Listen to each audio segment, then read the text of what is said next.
이번 주 말씀 욥기 9장 1절에서 16절 말씀입니다. 욥이 대답하여 이르되 진실로 내가 이 일을 그런 줄로 알거니와 인생이 어찌 하나님 앞에 이르오랴. 사람이 하나님께 변론하기를 좋아할지라도 첫마디 한마디도 대답하지 못하리라. 그는 마음이 지혜로우시고 힘이 강하시니 그를 거슬러 스스로 완악하게 행동하고도 형통할 자가 누구이랴. 그가 진노하심으로 산을 무너뜨리시며 옮기실지라도 산이 깨닫지 못하며 그가 땅을 그 자리에서 움직이시니 그 기둥들이 흔들리도다. 그가 해를 명령하여 뜨지 못하게 하시며 별들을 가두시도다. 그가 홀로 하늘을 펴시며 바다 물결을 밟으시며 북두성과 삼성과 묘성과 남방의 밀실을 만드셨으며 측량할 수 없는 큰 일을 셀 수 없는 기이한 일을 행하시느니라. 그가 내 앞으로 지나시사 내가 보지 못하며 그가 내 앞에서 움직이시나 내가 깨닫지 못하느니라. 하나님이 빼앗으시면 누가 막을 수 있으며 무엇을 하시나이까 하고 누가 물을 수 있으랴. 하나님이 진노를 돌이키지 아니하시나니 라합을 돕는 자들이 그 밑에 굴복하겠거든. 하물며 내가 감히 대답하겠으며 그 앞에서 무슨 말을 택하랴. 가령 내가 어려울지라도 대답하지 못하겠고 나를 심판하실 그에게 간구할 뿐이며 가령 내가 그를 부르므로 그가 내게 대답하셨을지라도 내 음성을 들으셨다고 내가 믿지 아니하리라. 아멘.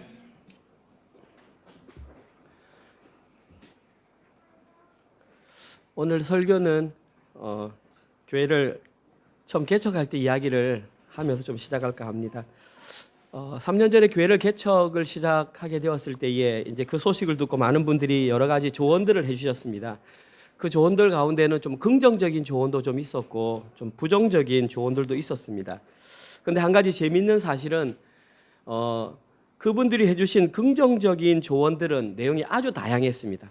그런데 부정적으로 조언을 해주시는 분들의 내용은 거의 일치했습니다. 거의 사람은 달랐지만 하는 얘기는 거의 동일했습니다. 그분들이 해줬던 공통적인 요소가 뭐냐 하면 이 얘기였습니다. 교회는 3년이 가장 중요하다.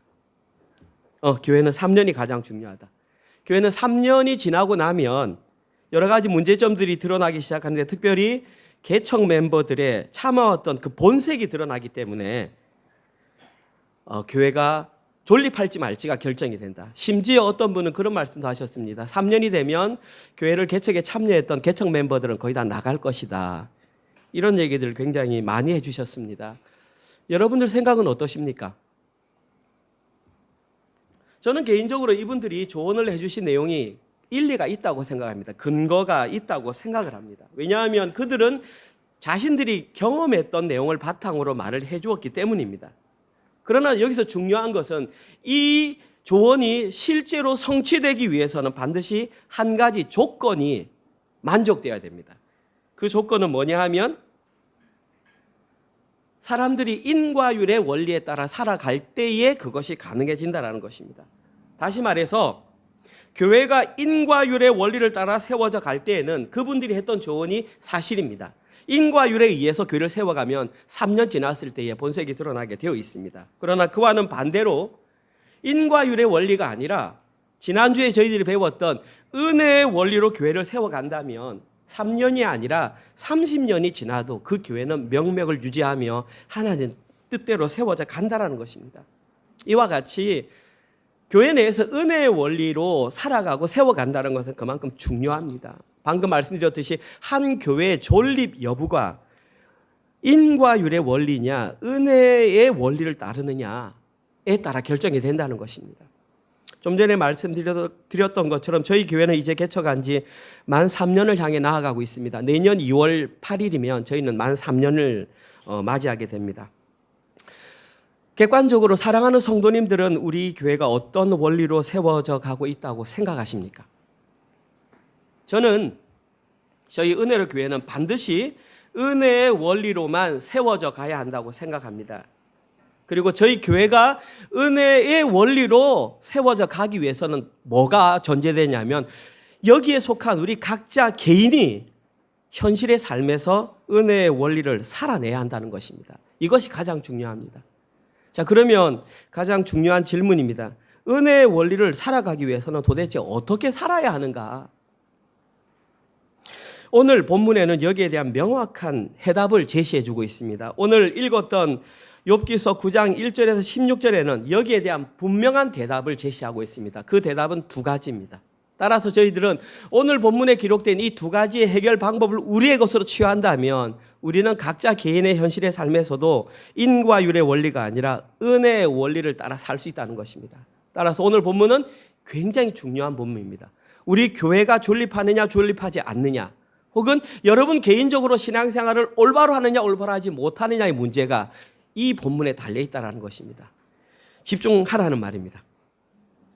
한번 오늘 설교를 통해서 그 해답을 찾으시고 욥기서를 계속 풀어갈 때에 욥기서가 말하고 싶은 그 내용을 한번 같이 발견했으면 좋겠습니다.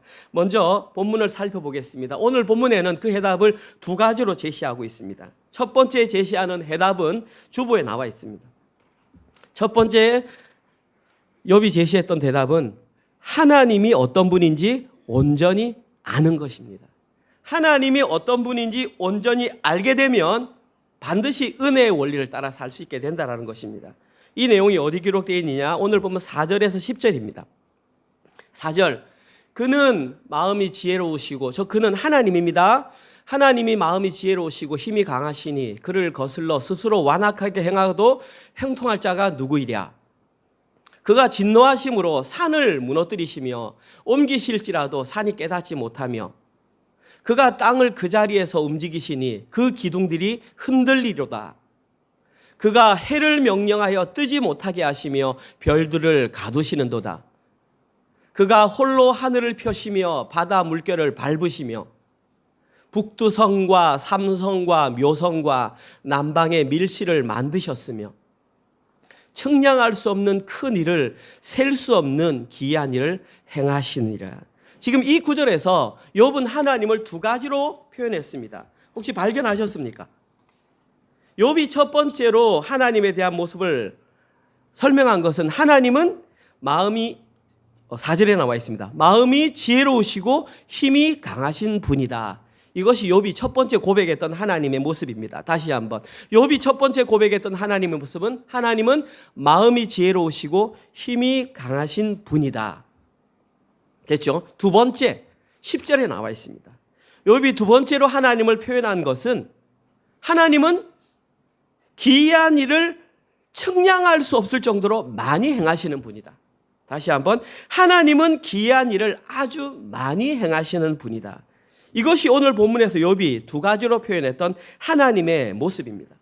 그리고 욥은 이러한 하나님을 표현하기 위해서 이 본문 사이에 기록된 내용이 자기 개인의 경험이 아니라 하나님께서 실제로 행하신 일을 그 예를 들었습니다. 5절부터 나와 있습니다. 한번 보십시오.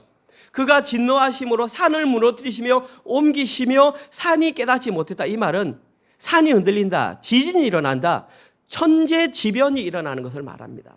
6절에 보면 그가 땅을 그 자리에서 움직이시며 기둥들이 흔들린다. 그 당시 고대 근동의 사람들은 이렇게 생각했습니다. 지구가 땅이 밑에, 그 다음에 하늘 그 위에 그것을 기둥이 받치고 있다고 생각했습니다. 하나님께서 기둥을 흔드신다, 지진이 일어난다, 이런 말입니다. 그 다음에 그가 해를, 우리가 보는 선입니다. 해를 명령하여 뜨지 못하게 하시고 별들을 가두시고, 8절에 그가 홀로 하늘을 펴시며 바다 물결을 밟으시고, 그러니까 하나님께서는 해와 달과 별과 거친 파도를 직접 다스리는 걸 통해서 하나님이 어떤 분이신지를 표현했습니다.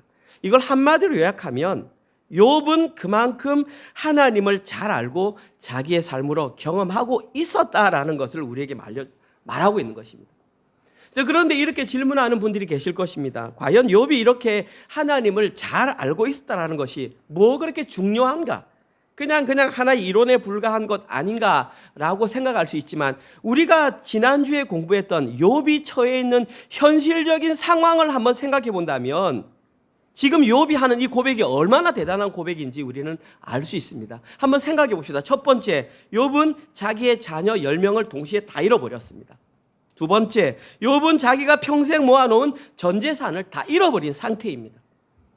여기만 해도 힘든데 지금 알 수 없는 원인으로 말미암아 악성 종기가 생겨서 머리부터 발끝까지 고름이 나오는 사람의 형상이라고 말할 수 없는 흉악한 모습으로 살아가고 있었습니다. 더 중요한 것은 세 명의 친구가 그를 위로하기 위해서 왔는데 중요한 건 그를 위로하기 위해서 왔던 친구들의 말이 내뱉는 말마다 독설이라는 사실입니다. 특별히 어저께 본문에서 빌닷이라고 하는 친구가 욥에게 어떤 조언을 해줬는데 욥이 그 말을 듣고 무슨 고백을 했냐면 하나님 어찌하여 저에게 침을 삼킬 동안도 여유를 주지 않으십니까? 무슨 말입니까? 너무나 힘들고 괴롭다라는 말입니다. 왜 저를 범법자 취급을 하게 놔두십니까? 특별히 욥이 힘들어했던 것은 이 내용입니다. 빌닷이 욥의 자녀들의 죽음을 건드렸다는 사실입니다. 우리 그런 얘기 하잖아요. 나는 건드려도 되지만 건드리면 안 되는 것은 가족은 건드리면 안 되죠. 부모님 욕하면 못 참죠. 자녀를 욕하면 못 참잖아요. 지금 빌닷이 그걸 건드렸다는 것입니다. 욥기 8장 4절에서 7절 보십시오. 네 자녀들이 주께 죄를 지었으므로 주께서 그들을 그 죄에 벌어 두셨나니 네가 만일 하나님을 찾으며 전능하신 이에게 간구하고 네가 만약에 하나님께 용서를 구하면 또 청결하고 정직하면 반드시 하나님께서 너를 돌보시고 네 의로운 처소를 평안하게 하실 것이다. 그 유명한 말입니다. 내 시작은 미약하였으나 내 나중은 심히 장대하리라. 빌닷이 했던 말입니다. 교회 혹은 누군가의 집이 이사를 갔을 때 한국에서는 이 명파를 줍니다. 그렇죠? 가장 많이 기록된 글자가 내 시작은 미약하였으나 내 나중은 심히 장대하리라. 저 말 자체가 나쁜 건 아니죠. 그런데 방금 봤지만 지금 빌닷은 욥에 대해서 굉장히 악한 말을 지금 내뱉고 있습니다. 특별히 근거도 없는 자녀들이 죄로 인해 죽었다. 너 자신도 죄로 인해 그러한 상태에 있으니까 지금 당장 회개하라. 그리고 네가 회개한다면 지금 내 모습은 그러한 모습이지만 내 나중은 창대하게 될 것이다. 이것은 욥에게 어울리지 않는 표현입니다. 한마디로 욥을 저주하고 있는 것입니다. 사랑하는 성도 여러분, 저 글자 내용이 좋은 내용이라고 해서 반드시 그 사람에게 맞는 말이 아닌 것을 명심해야 합니다. 따라서 저희들은 누군가에게 조언을 할 때에 항상 조심해서 말을 해야 합니다. 아무튼 지금 욥의 상황은 하나님을 알고 경험하고 있다라고 고백하기에는 너무나 부적합한 상황에 욥이 놓여 있었습니다. 그러함에도 불구하고 욥은 그 모든 상황 속에서도 하나님을 안다고 고백하며 하나님의 위대하신 성품을 찬양했던 것입니다. 이러한 고백은 아무나 할 수 있는 것이 아닙니다. 그리고 이 고백을 하는 자만이 현실의 삶에서 인과율의 때를 벗어내고 은혜의 원리로 살아낼 수 있는 첫 번째 고백이 이겁니다.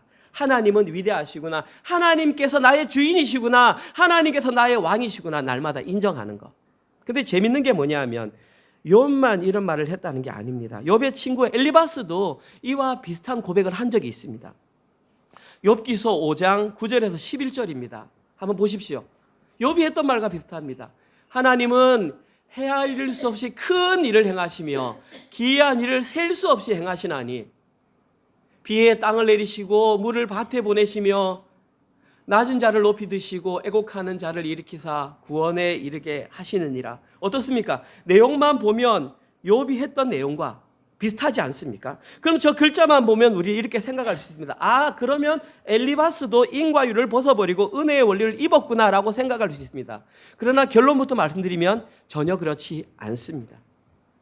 두 사람이 하는 말은 외형적으로는 비슷한 고백을 하는 것처럼 보이지만 두 사람의 고백은 완전히 다른 고백입니다. 제가 이렇게 말씀드릴 수 있는 결정적인 이유는 두 사람의 삶의 차이 때문입니다. 다시 말해서 욥은 실제 자신의 삶으로 살아낸 것을 고백했지만 엘리바스는 실제 삶이 빠져있는 입술만의 고백을 했다는 것입니다. 사랑하는 성도 여러분, 삶의 고백이 빠져있는 이론만의 고백으로는 그 어떤 역사도 일으킬 수 없다는 것을 반드시 명심해야 합니다. 이것이 뭐 그래 중요하냐? 저는 여기에 관한 예를 찾다가 어떤 예가 생각났냐 하면 마치 모세의 고백과 금송아지를 만들었던 이스라엘 백성들의 고백이 생각났습니다. 출애굽기 32장 1절에서 4절입니다. 한번 보십시오. 이스라엘 백성들이 모세가 율법을 받기 위해서 시내산에 올라갔는데 내려옴이 더딤을 보고 모여 백성이 아론에게 이르러 말했습니다. 일어나라, 우리를 위하여 우리를 인도할 신을 만들라. 이 모세 곧 우리를 애굽 땅에서 인도해낸 사람은 어찌 되었는지 알지 못함이니라. 아론이 그들에게 이르되 너희의 아내와 자녀의 귀에서 금고리를 빼어 내게로 가져오라. 모든 백성이 그 귀에서 금고리를 빼어 아론에게로 가져오매 아론이 그들의 손에서 금고리를 받아 부어서 조각칼로 새겨 송아지 형상을 만드니 그들이 말하되 이스라엘아 이는 너희를 애굽 땅에서 인도해낸 너희의 신이로다 하니라. 마지막 구절에 이스라엘아 이는 너희를 애굽 땅에서 인도하여낸 신이로다. 이 말은 지금 이 금송아지가 뭐라는 말입니까? 여호와라는 말입니다. 이들은 엄격하게 말했을 때에 다른 사람들이 말하는 것처럼 우상 숭배를 하지 않았습니다. 이들은 하나님을 섬겼는데 단지 그 대상이 모세가 알고 있는 그 하나님이 아니라 자기들이 만든 금송아지라는 사실입니다. 이들은 지금 자신들을 애굽에서 이끌어내신 그 하나님의 모습을 금송아지로 만드는 것입니다. 그러나 이 모양은 모세가 미디안 광야 40년 동안 목동을 치면서 만났던 그 하나님도 아니고 홍해를 가르게 하셨던 그 하나님의 모습도 아니었다라는 사실입니다. 모세는 미디안 광야에서 40년 동안 처절하게 삶의 현장을 통해서 하나님을 만났습니다. 그러나 이스라엘 백성들은 아직까지는 그런 하나님을 경험하지 못한 상태였습니다. 여기서 중요한 진리를 발견할 수 있습니다. 사랑하는 성도 여러분, 누군가 기적을 체험했다. 누군가 뜨거운 은혜의 찬양의 자리에 참여했다. 그것만 가지고 그 사람이 온전한 하나님을 안다고 말할 수 없다라는 사실입니다. 왜냐하면 저기에서 저 말을 했던 사람들은 보십시오. 출애굽을 한 이후에 미리암을 중심으로 소고를 치고 장구를 치고 하나님을 찬양했습니다. 말과 병거로 그들을 무찔르셨다. 이스라엘 백성들이 다 참여했습니다. 그런데 지금 오늘 본문에서 그들의 손으로 지금 금송아지를 만들고 있다는 사실입니다. 이스라엘 백성들은 앞으로 40년 동안의 광야 생활을 통해서 자신들의 몸속에 조상대부터 430년 동안 들어있던 그 노예 근성이라는 인과 율의 때를 벗겨내야만 했던 것입니다.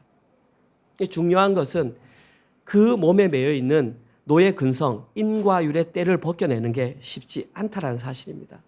그래도 이스라엘 백성들은 그 인과 율의 원리라는 때를 벗겨내기 위해서는 반드시 40년 광야 생활을 거쳐야 합니다. 그리고 이 과정이 또한 저희들이 현실의 삶을 통해 살아가는 신앙생활인 것입니다. 그래서 우리가 걸어가는 그 길이 바로 좁은 문 좁은 길, 예수 그리스도가 가신 길이라는 것입니다. 다음으로 두 번째로 오늘 본문에서 인과 율의 때를 벗어버리고 은혜의 원리를 입을 수 있는 두 번째 해답은 뭐냐면 주보에 나와 있는 것처럼 자기 자신을 온전히 아는 것입니다. 누군가가 자기 자신이 누군지를 알게 되면 그 사람은 은혜의 원리를 인과 율의 원리를 벗어 은혜의 원리를 취할 수 있다는 것입니다. 오늘 보면 11절에서 16절입니다. 그가 내 앞으로 지나가시나 하나님께서 욥의 앞으로 지나가시나 내가 욥이 보지 못하며 그가 내 앞에서 움직이시나 내가 깨닫지 못하였느냐 욥이 깨닫지 못하였느니라. 하나님이 빼앗으시면 누가 막을 수 있으며 무엇을 하시나이까 하고 누가 물을 수 있으랴. 하나님이 진노를 돌이키지 아니하시나니 라합을 돕는 자들이 그 밑에 굴복하겠거든.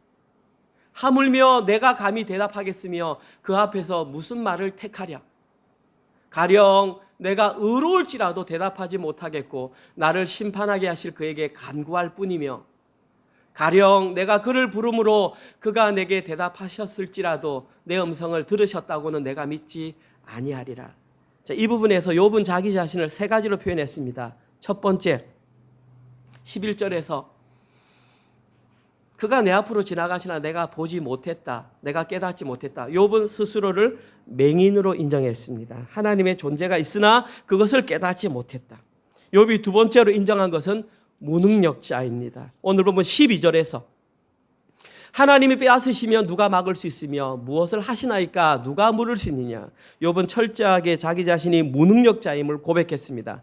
욥이 세 번째 고백했던 것은 벙어리입니다. 오늘 보면 14절 하물며 내가 감히 대답하겠으며 그 앞에서 무슨 말을 택하랴. 욥은 자기 자신이 하나님 앞에서 아무런 말도 할 수 없는 벙어리임을 고백하였습니다. 특별히 14절 앞부분에 기록된 하물며 내가 감히라고 하는 저 글자의 히브리어는 아프키 아노키입니다. 아프라고 하는 이 단어는 심지어, 키라고 하는 단어는 정령, 아노키는 영어로 I, 나 이런 뜻입니다. 그래서 이 단어를 영어 원어 그대로 직역하면 심지어 정령 내가, 쉽게 풀어하면 어찌 감히 나 같은 존재가, 지금 이 말을 하고 있는 것입니다. 지금 욥은 이 감탄사를 통해서 자기 자신이 하나님 앞에서 얼마나 무능력한 존재인지를 너무나 정확하게 말했습니다. 이것이 증명하는 것 15절입니다. 내가 만약에 의롭다고 할지라도 나는 그 하나님 앞에서 아무런 할 말이 없다. 전적으로 부패한 자임을 고백했습니다. 지금 여기에서 욥이 하고 있는 이 고백은 그냥 글자로만 기록된 고백이 아니라 우리가 생각하는 것보다 훨씬 더 중요하고 심각한 고백입니다. 왜냐하면 이 고백 하나로 말미암아 지금 우리가 믿고 따르고 있는 개혁주의 교리가 확립되었기 때문입니다.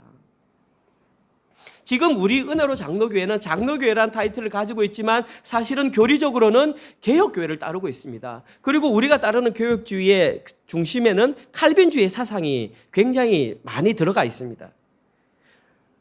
저희 교회는 그래서 여러 가지 교육을 하는데 그 교육 프로그램 중에 세가족 기초과정이 있고 세가족 심화과정이 있습니다. 세가족 심화과정은 4과로 나누어지는데 지난 주일에 저희들은 3과를 공부했습니다. 여기 계신 분들은 거의 다 대부분 들으셨을 텐데 기억을 하실지 모르겠습니다. 3과의 제목은 영적인 바이러스입니다. 우리 청소년들은 모르죠. 영적인 바이러스. 코비드가 바이러스듯이 신앙생활 하는데도 바이러스가 중요하다. 그 특별히 부정적인 바이러스가 있는데 우리 개혁적인 교리를 가장 심각하게 공격하는 특별히 2개의 교리가 있다. 첫 번째 교리가 뭐라고 그랬습니까? 펠라기우스주의라고 했습니다. 펠라기우스주의가 주장하는 바를 단 한 글자로 요약하면 이렇습니다. 구원은 인간 스스로의 의지에 의해 시작되고, 딱 답이 나오지 않습니까? 구원은 인간 스스로의 의지에 의해 시작되고 율법도 복음과 같이 천국으로 인도한다라고 주장하는 것이 펠라기우스주의입니다. 지금 저희들은 욥기를 통해서 율법을 통해서는 구원을 받지 못한다, 인과 율의 한계를 얘기하고 있는데 펠라기우스주의에서는 그걸 공공연하게 드러내고 있습니다. 그 말은 우리의 교리와는 완전히 다르다는 것을 말하고 있습니다. 다음으로 2번째 우리가 생각해 볼 영적인 바이러스는 알미니안주의입니다. 이 알미니안주의는 이렇게 표현합니다. 은혜가 구원을 위한 필요한 조건은 맞지만 구원을 위한 충분한 조건은 아니다. 자, 알미니안주의는 보십시오. 구원에 대해서 말합니다. 그런데 거기 은혜에도 얘기하지만 은혜가 필요하게 하지만 은혜만 있어서는 충분하지 않다라고 말합니다. 그러나 우리 개혁주의는 오직 은혜만을 말합니다. 따라서 이들은 구원을 할 때에 하나님의 은혜 플러스 인간의 협력적인 협력 또는 공로가 필요하다고 주장합니다. 그래서 이 주장은 오직 은혜로 구원받는다라는 개혁주의 교리와는 정면으로 반대하는 교리가 알미니안 교리입니다. 그런데 재미있는 게 뭔 줄 아십니까?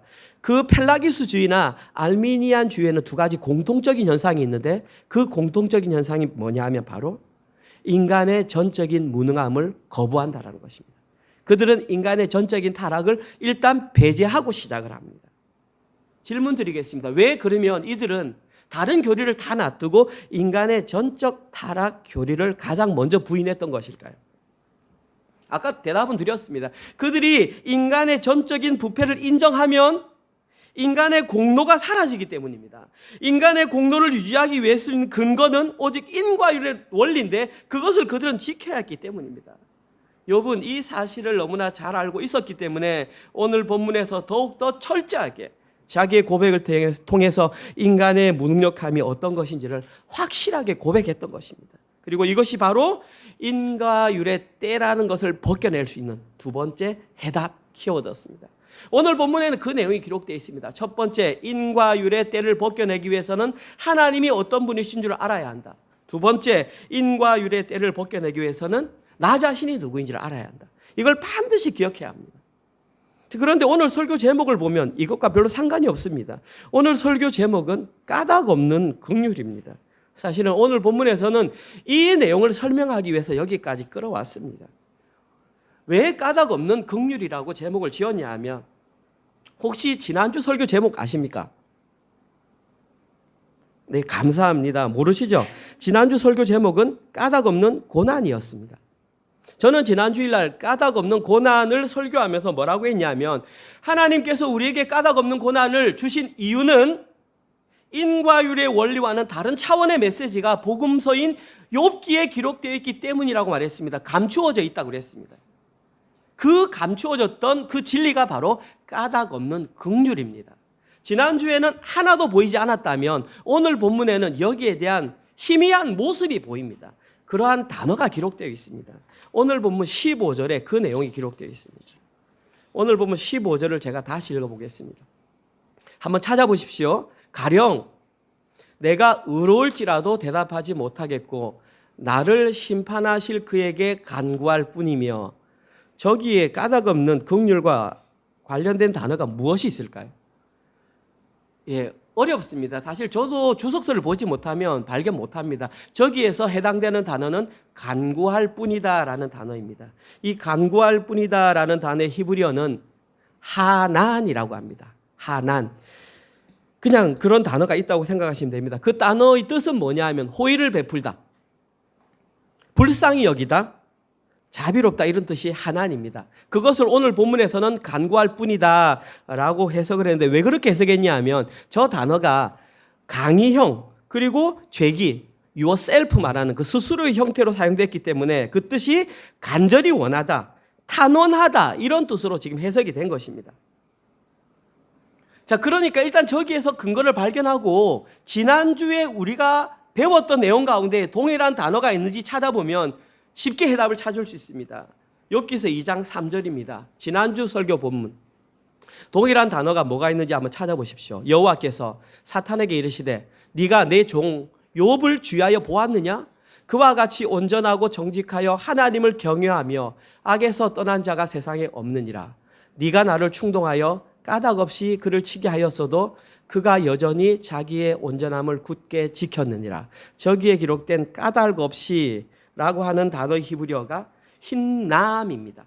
아까 썼던 단어랑 동일한 뿌리에서 나온 단어입니다.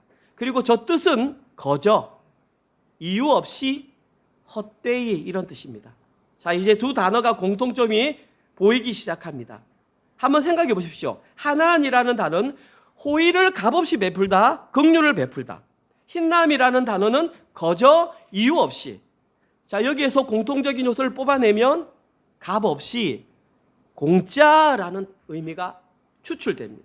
따라서 이 두 단어의 공통점은 값없이, 공짜. 욥기에서는 지금 앞으로 이 내용을 계속 중요하게 다룰 텐데, 특별히 오늘 본문에서는 이 단어가 값없이 긍휼을 베풀다라는 의미로 사용되었습니다. 그래서 오늘 설교 제목이 까닭 없는 긍휼입니다. 자, 그러면 저희들이 이 까닭 없는 긍휼을 오늘 갑자기 왜 알아야 하는 걸까요? 첫 번째 이유는 이것입니다. 중요합니다. 까닭 없는 긍휼 안에 구원의 방식이 포함되어 있기 때문입니다. 까닭 없는 긍휼 안에 우리가 구원받을 수 있는 그 방식이 기록되어 있기 때문입니다. 자, 그러니까 결국 우리는 구원받기 위해서 교회 나왔는데 구원받으려면 저 내용을 알아야 된다는 것이죠. 까닭 없는 긍휼 안에 어떻게 하면 우리가 구원을 받게 되는지 그 내용이 기록되어 있습니다. 자, 두 번째 이유는 까닭 없는 긍휼 안에는 구원의 방식뿐만 아니라 삶의 방식이 포함되어 있습니다. 까닭 없는 긍휼을 제대로 이해하면 어떻게 구원받는지 그 내용도 알지만 성도가 어떻게 살아가야 하는지 거기에 대한 해답이 기록되어 있기 때문에 까닭 없는 긍휼이 중요하다는 것입니다. 지금 이 시대에 가장 필요한 두 가지가 무엇일까요? 방금 제가 말씀드렸던 저는 두 가지라고 생각합니다. 첫 번째, 구원의 방식. 두 번째, 삶의 방식이라고 생각합니다. 교회가 무너진 이유가 무엇이냐? 지금까지 구원의 방식은 엄청 많이 선포되었습니다. 그런데 교회에서 삶의 방식에 대해서 선포된 적이 없기 때문에 이 시대의 교회가 많이 무너졌습니다. 따라서 저희들은 이 시대의 교회를 살리는 것은 삶의 방식을 회복하면 되는 것입니다. 이제 이 문제는 이거죠. 이걸 여러분께 얼마나 쉽게 설명을 드려야 되느냐. 제 말에 한계가 있기 때문에 또다시 성경을 생각해 보았습니다. 비슷한 내용이 없을까? 비슷한지 안 한지는 여러분들이 한번 판단해 보시고 민수기 21장에 이런 내용이 기록되어 있었습니다. 민수기 21장 4절에서 9절입니다. 한번 보십시오. 이스라엘 백성이 호르산에서 출발하여 홍해길로 따라 에돔을 따라 우회하려 하여다가 길로 말미암아 백성의 마음이 상하니라.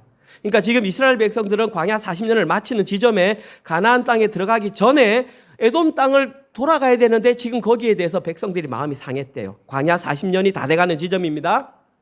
백성이 하나님과 모세를 향하여 원망하되 어찌하여 우리를 애굽에서 인도해내어 이 광야에서 죽게 하는가? 이곳에는 먹을 것도 없고 물도 없도다. 우리 마음이 이 하찮은 음식 만나를 싫어하노라 하며 여호와께서 불뱀들을 백성 중에 보내어 백성을 물게 하심으로 이스라엘 백성 중에 죽은 자가 많은지라.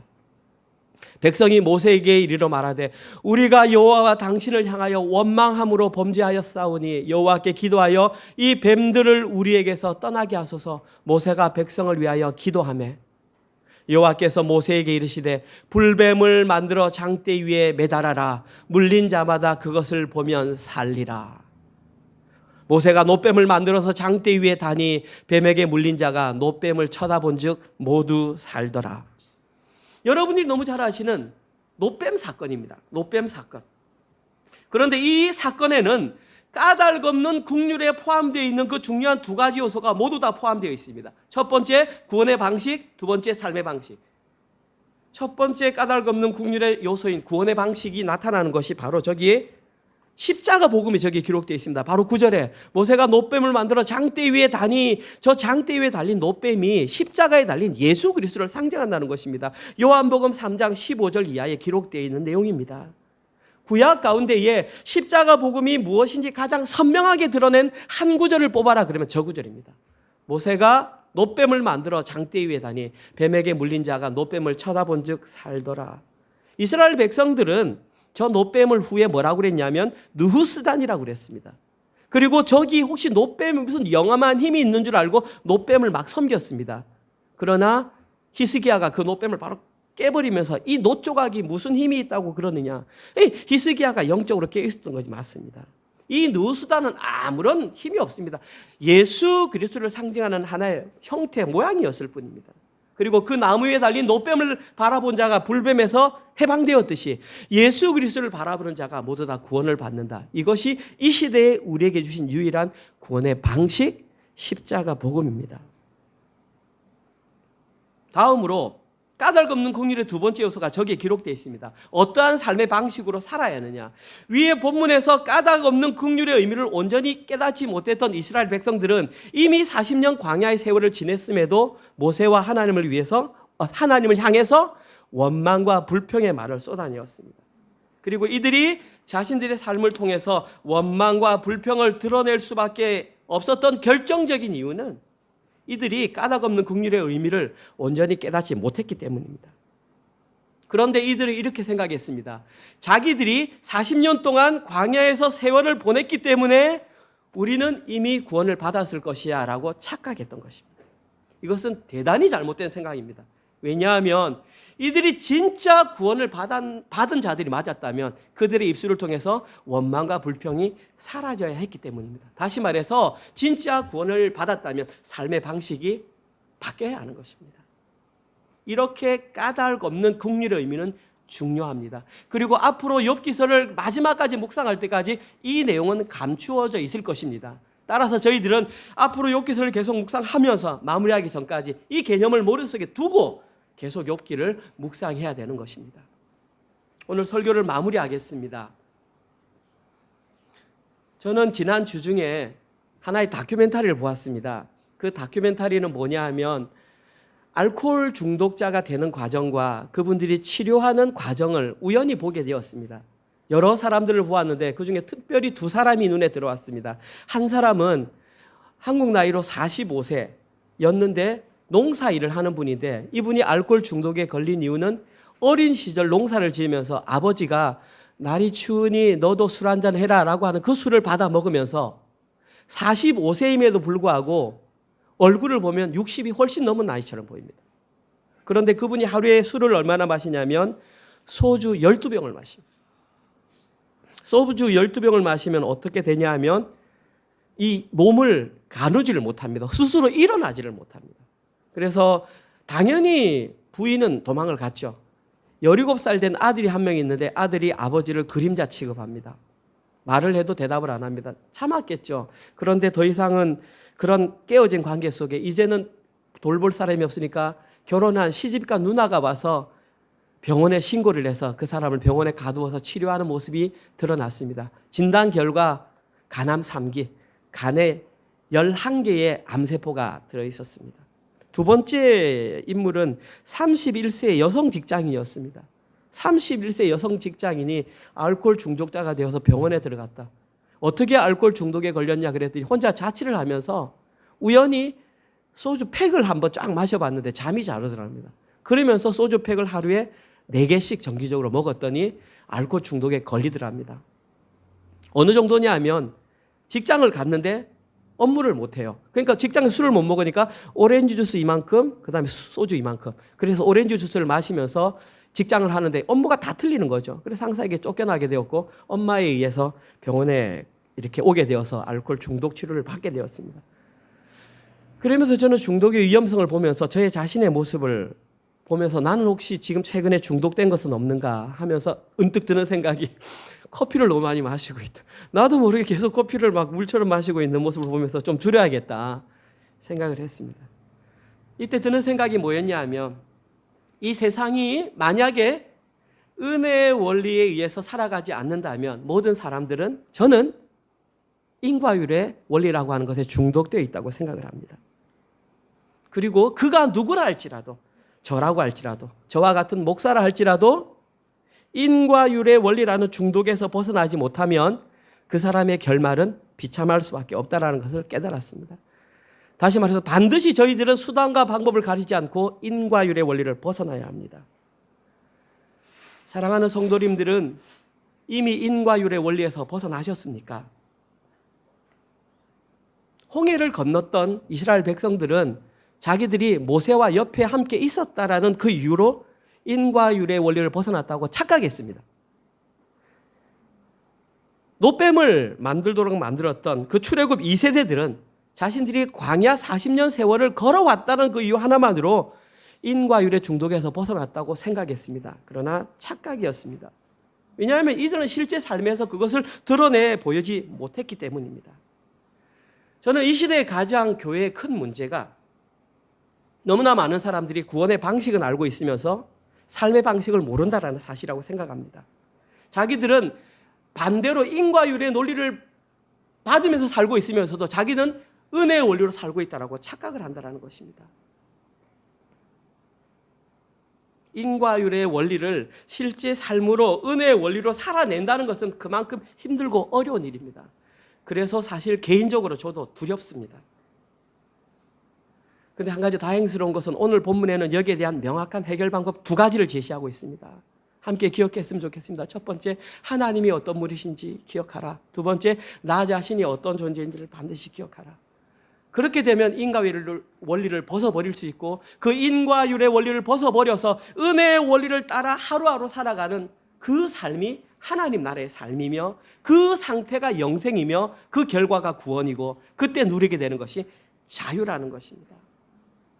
만약에 저희들이 인과율의 원리를 벗어버리고 그 자유를 진짜 누리게 된다면 저는 3년이 아니라 30년이 지나도 이 은혜로 장로교회는 하나님의 목적 가운데에 굳건히 서 있다고 확신합니다. 중요한 것은 어떤 상태로 하나님을 섬기냐는 것이지 시간이 중요한 게 아니라는 사실입니다.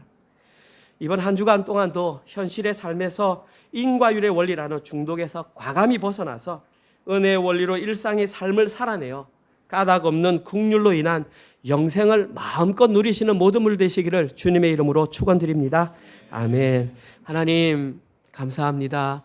저희들이 이 자리에 나와서 함께 예배드릴 수 있는 것이 얼마나 큰 은혜인지 다시 한번 깨닫게 하시니 참으로 감사합니다. 그러나 현실의 삶을 살아갈 때에는 아직도 여전히 은혜의 원리보다는 인과 율의 원리를 따라 살 때가 많이 있습니다. 하나님 속히 하나님께서 어떤 분이신지 명확하게 깨닫고 나 자신이 어떤 존재인지를 명확하게 깨달아서 이제는 더 이상 인과율의 원리가 우리의 삶을 지배하지 않을 수 있도록 그 때를 과감히 벗겨내는 저희들 되게 하여 주시옵소서. 그러나 부족합니다. 성령 하나님 지켜주시옵소서. 동행하여 주시옵소서. 매일 아침 말씀을 묵상할 때마다 깨닫게 하시고 결단하게 하셔서 성령님의 도우심으로 그 과정들을 잘 이겨내게 하여 주시옵소서. 그러한 결단으로 하나님께서 일주일 동안 저희들에게 허락하신 직장과 사업체를 통하여 하나님께 주정헌금과 11조와 감사헌금과 셀헌금을 하나님께 올려드렸습니다. 하나님, 이 헌금이 사용되는 곳곳마다 하나님 나라가 확정되게 하시고 특별히 이 물질을 통하여 주께로 돌아오는 자들이 더욱더 많아지는 곳에 사용되게 허락하여 주시옵소서. 이제는 우리 주 예수 그리스도의 은혜와 하나님의 사랑하심과 성령님의 위로 교통 감화 깨닫게 하심이 인과 율의 원리를 과감히 벗어버리고 은혜의 원리를 따라 살아가기로 결단하는 사랑하는 은혜로 교회 성도들 머리 위에와 지금 이 시간에도 세계 곳곳에 흩어져서 주의 복음을 증거하시는 사랑하시는 선교사님들과 그들의 사역과 그들의 가족과 그들의 자녀들 머리 위에 지금부터 영원토록 함께 있을지어다. 아멘.